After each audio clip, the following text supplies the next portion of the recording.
kulanti waxaan wanaagsan daawadayaal meel walba oo aad ka joogtaan caalamka kuna soo dhawaada wararkii ugu dambeeyay ee magaalada Muqdisho iyo soo kale weerarkii xalay hotel Xayaat ku qaadeen kooxda argagixisada ee Al-Shabaab. kooxaha hubeysan ayaa weerar ku qaaday hotel Xayaat ee ku yaala kiiloomitir 4 ee magaalada Muqdisho halkaasi oo lagu soo waramayo inay wili ka dhacayso risaas goosgoos oo u dhaxayso koox ku jirta gudaha iyo ciidanka dawladda federaalka Soomaaliya. weerarkani oo ahay mid ku bilowday qaraxyo ay kooxdu waxay ku bilaabeen qaab ismiidaamin ah.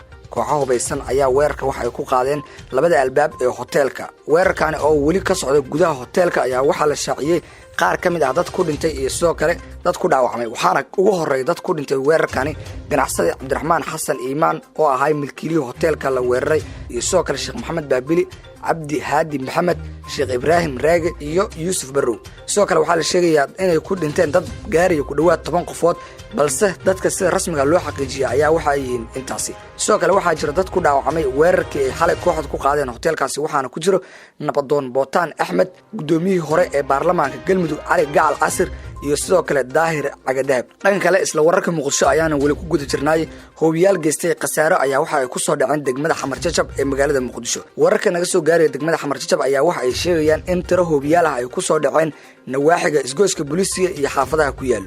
dad ku nool xaafadahaasi oo hoobiyaal ku soo dhaceen ayaa waxa ay sheegeen in shan madfac ay ku soo dhaceen kuwaasi oo siyaabo kala duwan ugu dhacay goobahaasi. sida la xaqiijiyay dad isku qoys ah ayaa waxyeello ka soo gaartay hoobiyaashaasi maadaama hoobiyaasha ay ku soo dhaceen gurigooda. waa sida ay noo xaqiijiyeen qaar kamid ah dadka deegaanka.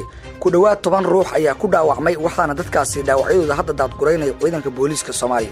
magaalada Muqdisho ayaa ururka argagixisada ee Al-Shabaab waxa ay ku soo qaadayaan weerar isxiga kuwaasi oo ilaa hadda gacan toos loogu jawaabay.